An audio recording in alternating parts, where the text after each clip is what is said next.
नमस्कार दोस्तों, आज हम इंडियन एविडेंस एक्ट के जो इम्पोर्टेंट ओटी क्वेश्चंस हैं वो करेंगे। फर्स्ट क्वेश्चन है, Indian evidence act was drafted by, किसके द्वारा ड्राफ्ट किया गया? तो इसका राइट आंसर है sir James F Stephen. Thereafter second question, the law of evidence consist of ordinary rules of reasoning, legal rules of evidence, rules of logic, और D option जो है ऑल दी अबव। तो जो Indian evidence act है वो contains करता है legal rules, क्योंकि लीगली जो भी एविडेंस हम देते हैं तो वो लीगली देते हैं, तो legal rules of evidence Indian evidence act contain करता है। तो relevancy and admissibility under the Indian evidence act are synonymous coextensive, neither साइनोमियस और नॉर को एक्सटेंसिव। तो जो इंडियन एविडेंस एक्ट के अकॉर्डिंग रेलिवेंसी और एडमिसिबिलिटी है वो दोनों अलग अलग जो है चीज़ें हैं, और रेलिवेंसी एक सेपरेट मैटर है और एडमिसिबिलिटी एक सेपरेट मैटर है। तो नाइदर साइनोमियस और नॉर को एक्सटेंसिव।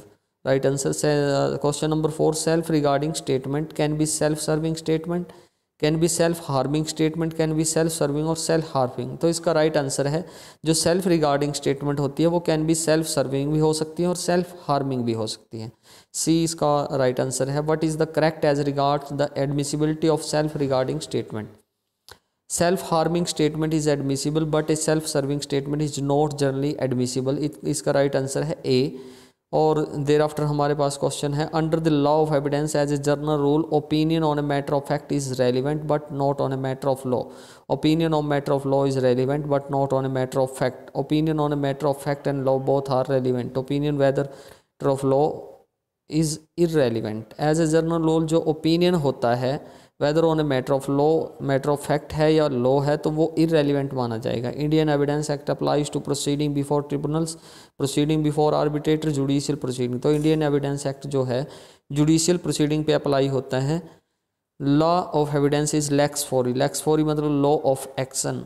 यहाँ पे दावा या वाद या प्रोसीडिंग जहाँ पे दायर की गई हो तो वहीं की जो कानून है, वहाँ का जो लॉ है, तो वही एप्लीकेबल होगा उस पर्टिकुलर वाद पे, उस पर्टिकुलर प्रोसीडिंग पे। लेक्स, तो इसको बोलते हैं lex fori.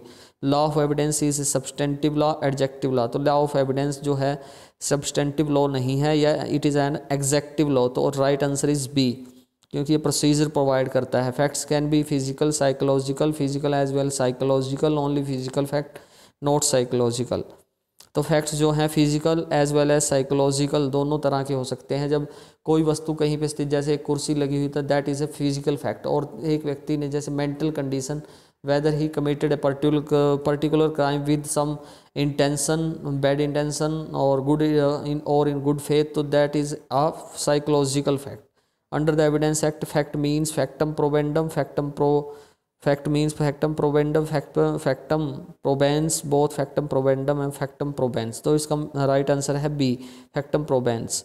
Fact in issue means fact existence और non existence which is admitted by the parties. Fact existence non existence और which is disputed by the party. Fact existence non existence which is not disputed. तो right answer है B. जहाँ पे भी जैसे कोई भी वाद, जो कोई भी तथ्य फैक्ट इन इशू होगा, जैसे एक पार्टी उसको लेज करती है कि that it is a my land, दूसरी पार्टी कहती है नहीं जी ये मैं तुम्हारी ये ज़मीन नहीं है, इट इज़ माई लैंड।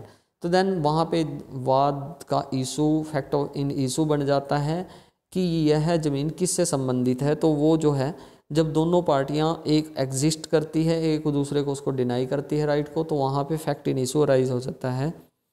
तो डिस्प्यूट जहाँ पे क्रिएट होता है वहीं पे फैक्ट इन इशू बनेगा। Evidence under the Indian evidence act means and includes occur documentary. तो एविडेंस एक्ट के अकॉर्डिंग एविडेंस दो तरह का हो सकता है, ओरल भी हो सकता है और डॉक्यूमेंट्री भी हो सकता है। Proposition under Indian evidence act और affidavit is an evidence. No, everything produced before the court for inspection is evidence. Anything of which judicial notice can be taken is an evidence.